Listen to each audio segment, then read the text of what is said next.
শেখ হাসিনা পতনের মূল কাণ্ডারি যে বলা হচ্ছে যে ছাত্র সমাজ, এবং পরবর্তী সময়ে যে জনজীবনও কিন্তু মোটামুটি এসে গিয়েছিল, যার ফলে শেখ হাসিনার পতন ঘটে। তার ভারতে পালিয়ে আসার সমস্ত ব্যাপারটাই কিন্তু একটা নাটকীয় ঘটনার মাধ্যমে ঘটে গিয়েছে। জাস্ট খুব বেশি না 15-20 দিনের মধ্যেই সমস্ত কিছু ঘটে গিয়েছে এবং অবাক করা কাণ্ড। যদিও এই সবকিছুর মধ্যেই কিন্তু আরেকটা এবং এই সবকিছুর মধ্যেই কিন্তু আরেকটা এন্টিটি সেটা ভীষণভাবে এখানে বলবো ইনভলভ ছিল, এবং সেটা হচ্ছে যে সেনা। তো সেনা কিন্তু এইখানটায় আমরা দেখেছি যে বেশ কিছু নিউজে দেখেছি সেনার কিছু মানে কর্মকর্তারা বা সেনা প্রধান কিছু বাইট দিচ্ছেন, এবং এটাও পরবর্তী সময়ে শোনা হলো যে সেনা প্রধান শেখ হাসিনাকে মানে বাংলাদেশ ছাড়তে করেছেন, সাহায্য করেছেন সেনাকর্তা বা সেনা যারা অফিসার রয়েছেন তারা। তো এই বিষয়ে আজকে আমরা হঠাৎ করে একটা ভিডিও দেখলাম যেখানে বলা হচ্ছে যে সেনা কিন্তু শেখ হাসিনার পতনের একটা কারণ হিসেবে কাজ করেছে, যে একদম মুখ্য কারণ। এবং যে ভিডিওটা দেখলাম সেটার টাইটেল হচ্ছে সেদিনের বৈঠকে তরুণ সেনা কর্মকর্তাদের ক্ষোভের মুখে পড়েছিলেন সেনা প্রধান। হ্যাঁ, তো এইটার ব্যাপারে ডিটেলস আমরা জানবো। ডেসক্রিপশন বক্সে লিঙ্ক দিয়ে রাখবো, সেখানে গিয়ে অরিজিনাল ভিডিওটা দেখো, সাথে সাথে চ্যানেলটাকে লাইক, শেয়ার, সাবস্ক্রাইব করে দিও।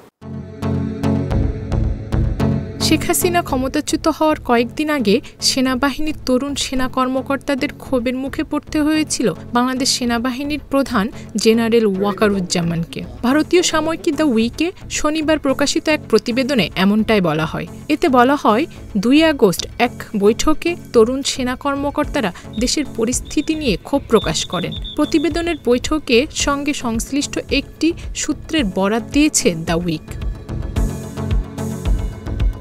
দ্য উইকের প্রতিবেদনে বলা হয়, সেদিন কঠিন পরিস্থিতির মুখোমুখি হতে হয় সেনাপ্রধান ওয়াকারুজ্জামানকে। ওই সময় পরিস্থিতি নিয়ন্ত্রণে আনতে মাঠে সামরিক বাহিনীও ছিল। পরিস্থিতি নিয়ে কথা বলতে সেদিন এই বৈঠক ডেকেছিলেন সেনাপ্রধান।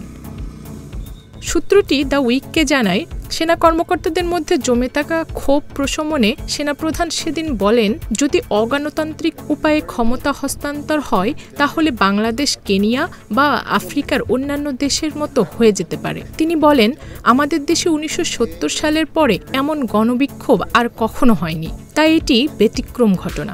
সবাইকে ধৈর্য ধরতে হবে। তবে এর আগেই সেনাবাহিনীর ভেতরে অনেক কিছু ঘটে গেছে, আর 2 আগস্ট বৈঠকও শেষ হয় তরুণ সেনা কর্মকর্তাদের ক্ষোভের মধ্য দিয়ে। দ্য উইক বলছে, এর জেরে শেষমেশ শেখ হাসিনাকে ক্ষমতা থেকে সরানোর সিদ্ধান্ত নিতে হয় তাকে। 3 দিন পর প্রধানমন্ত্রীর পদ ছেড়ে দেশ ত্যাগে বাধ্য হন শেখ হাসিনা। শেখ হাসিনার সঙ্গে সেনাপ্রধানের আত্মীয়তার সম্পর্কটিও উল্লেখ করা হয় দ্য উইকের প্রতিবেদনে। এতে বলা হয়, শেখ হাসিনা তাকে নিয়োগ দেওয়ায় এবং আত্মীয়তা থাকায় তিনি এ ব্যাপারে বেশ অস্বস্তিকর পরিস্থিতিতে পড়েন। স্বাভাবিক অবস্থা ফিরিয়ে আনতে সেনা মোতায়েনকে যৌক্তিক হিসাবে তুলে ধরতে চেয়েছিলেন সেনাপ্রধান। তিনি বলেছিলেন, বাংলাদেশ সেনাবাহিনী ভালোভাবে দায়িত্ব পালন করেছে।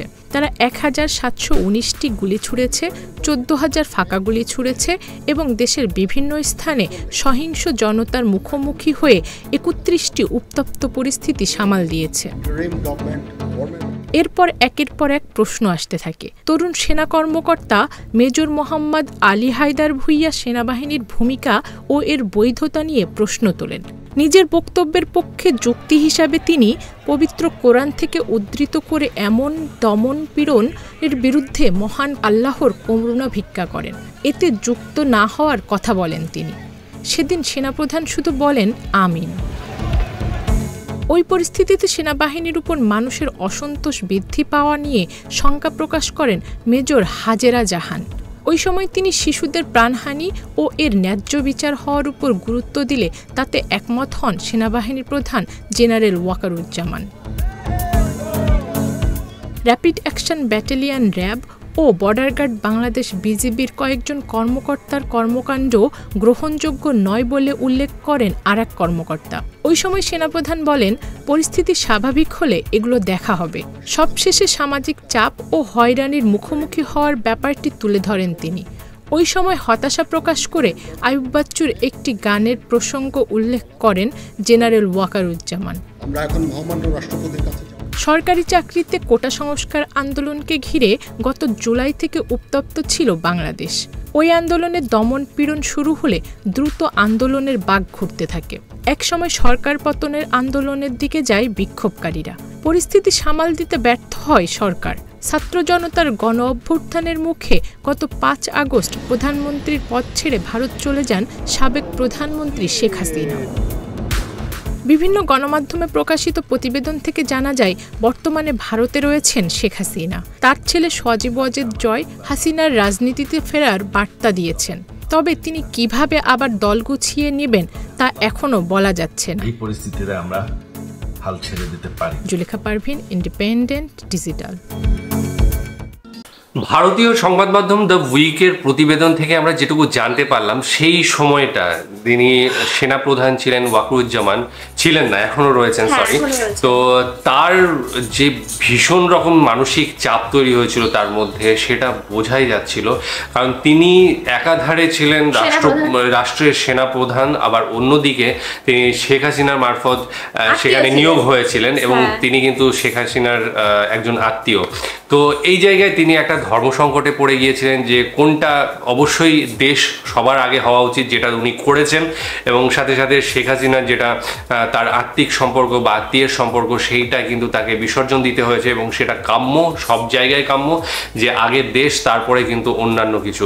তো এই জায়গাটায় তিনি অবশ্যই সঠিক কাজ করেছেন এবং এর পক্ষান্তরে মানে এর পিছনে যে জিনিসটা সবচেয়ে বেশি কাজ করেছিল তার এই ডিসিশনের পিছনে, সেটা হচ্ছে তার যারা জুনিয়র অফিসার ছিলেন তারা কিন্তু ক্ষোভের মধ্যে ছিলেন। কারণ তারা এই জেনারেশন, নতুন জেনারেশন যে সমস্ত অফিসার রয়েছে, তারা কিন্তু একটা সময় অবধি কিন্তু সাধারণ জীবনযাপনই করেছে এবং সেই সাধারণ জীবনযাপন করতে গিয়েই তারাও বুঝতে পেরেছে যে এই সরকার কিভাবে তাদের শোষণ করছে, কিভাবে তাদের যে কণ্ঠ দাবিয়ে রাখা হচ্ছে সেটা করছে।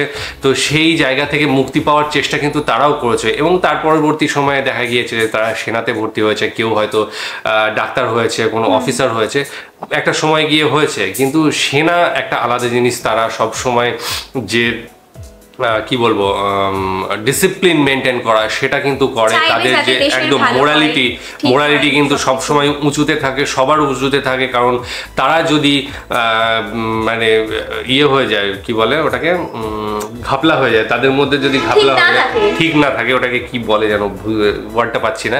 তো সেই তখন কিন্তু দেশটা দেশ থাকবে না, ঠিক আছে? এইটাই সবচেয়ে বড় জায়গা যেখানে একসাথে মিলে কাজ করতে হবে দেশের জন্য। হ্যাঁ, দেশের জন্য কাজ করতে হবে এবং তাদের মোরালিটি এতটাই হাই রাখতে হয়। তো সেই জায়গা থেকে তাদের মধ্যে কিন্তু আগে থেকেই একটা ক্ষোভ ছিল এবং পরবর্তী সময়ে যখন ছাত্রদের ওপরে গুলি চালানো হচ্ছে, প্রেষণ করা হচ্ছে, সেইটা কিন্তু মনে দাগ কেটেছে সেই সমস্ত অফিসারদের ক্ষেত্রে। কারণ তারা কিন্তু সামনে গিয়ে সেইটা ট্যাকল করছে, সামনে গিয়ে গুলি চালাতেই হোক বা যাই হোক, র্যাবের সাথে যে যুদ্ধ সেটাও আমরা দেখেছিলাম, সেগুলো করতে হয়েছে। তো তার ফলে কিন্তু দেশের মানুষকেই যখন এইভাবে উৎপীড়ন করা হচ্ছে, যেভাবে গুলি করা হচ্ছে, সেটা দেখে যখন এই সেনাকর্তারা বা জুনিয়র অফিসাররা ছিল, তারা যখন রেগে যায় বা ক্ষোভ প্রকাশ করে, তারপরেই কিন্তু এই জিনিসটা হয়েছে এবং সেনাপ্রধানের কাছে তারা ক্ষোভ উগড়ে দিয়েছে। তখনই সেনাপ্রধান কিন্তু তারও মনে হয়েছে হ্যাঁ, এটা ঠিক নয় করা। অবশ্যই মানুষ দেশটা নিয়েই, মানে মানুষ নিয়েই দেশটা, সেই মানুষকে যদি অবদমিত করা হয় তাহলে দেশটাও থাকে না। তো সেই জায়গা থেকে আমি বলবো ভীষণ ভালো একটা কাজ করেছেন এবং নিজের সিদ্ধান্ত নিয়েছেন, একদম সঠিক সিদ্ধান্ত। আর সাথে সাথে শেখ হাসিনা যেটা করছিলেন হয়তো বা সেটা ঠিক করেননি, সেটা পরবর্তী মানে সময়ে ভুল হয়ে গিয়েছে। তার আগে মানে তার আগে হয়তো বা সঠিকভাবে পরিচালনা করছিলেন। যাই হোক, ভীষণ মানে একটা কি বলবো তথ্যবহুল সংবাদ দেখলাম। আশা করি তোমরাও দেখে থাকবে। আগামী দিনে আরো এই ধরনের ভিডিও আসলেও আসতে পারে। হ্যাঁ, বেশি কিছু বলার নেই। ডেসক্রিপশন বক্সে লিঙ্ক দিয়ে রাখবো, সেখানে গিয়ে অরিজিনাল ভিডিওটা দেখো, সাথে সাথে চ্যানেলটাকে লাইক, শেয়ার, সাবস্ক্রাইব করে দিও।